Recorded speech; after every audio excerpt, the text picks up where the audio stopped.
Hello guys, তো অনেক দিন পর একটা ভিডিও নিয়ে এলাম আমি। তো এই ভিডিওতে আমি তোমাদের সাথে শেয়ার করছি। তো এখানে আমি আজকে রান্না করব না, আমার মা রান্না করবে। তো আমার মা রান্না করছে আজকে চাউমিন। মানে অনেক দিন চাউমিন খায়নি, তো মা ঠিক করলো রাতে আজকে চাউমিন বানাবে। তো আমি মাকে বললাম ঠিক আছে তাহলে চাউমিন বানাও, আমি একটু ভিডিও করি, এমনিও আমি অনেক দিন ভিডিও দিইনি, আমার একটু ভিডিও দেওয়া হয়ে যাবে। তারপরে আস্তে আস্তে ভিডিও করতে লাগলাম। তো আমি তারপরে আর ভিডিও করিনি, মাকে বলেছি তুমি ভিডিও করে রাখো, আমি নিয়ে নেবো তোমার কাছ থেকে। তারপরে এগুলো সব মায়ের ভিডিও করা। তো প্রথমেই দেখলে তোমরা একটা ডিম, 4টে ডিম ভালোভাবে ভেজে নিল। তারপরেই ওখানে পেঁয়াজ ভাজলো, তারপরে গাজর ভাজলো।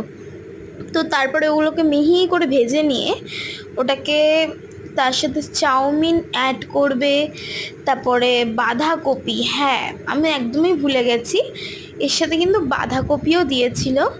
বাঁধাকপি, ক্যাপসিকাম, খুবই টেস্টি হয়েছিল চাউমিনটা। মা এটা একটু চাইনিজ স্টাইলে বানাতে চেয়েছিল, কারণ আমরা তো সবসময় খেয়ে আসি বাড়ির, দেখো বাড়ির চাউমিন মানেই কিন্তু ওই ডিম, আলু, পেঁয়াজ এইসব দিয়ে করা, কিন্তু মা এটা আজকে একটু চাইনিজ স্টাইলে করতে চেয়েছিলো, মানে হাক্কা চাউ টাইপের। তো ওরকমই করেছে আর কি। তো ওর মধ্যে একটু সামান্য নুন, তারপরে বয়েল করে আর একটু গোলমরিচ দিয়ে একদম রেডি করে ফেলেছে। আর তার মধ্যে হচ্ছে যখন মেশাবে তখন দিয়ে দিয়েছিল একটু ডিম ভাজা, আর তারপরে রেডি। তো এই যে চাউমিন আমাদের রেডি। তো তোমরা কে কে খেতে চাও কমেন্টে কিন্তু জানিও।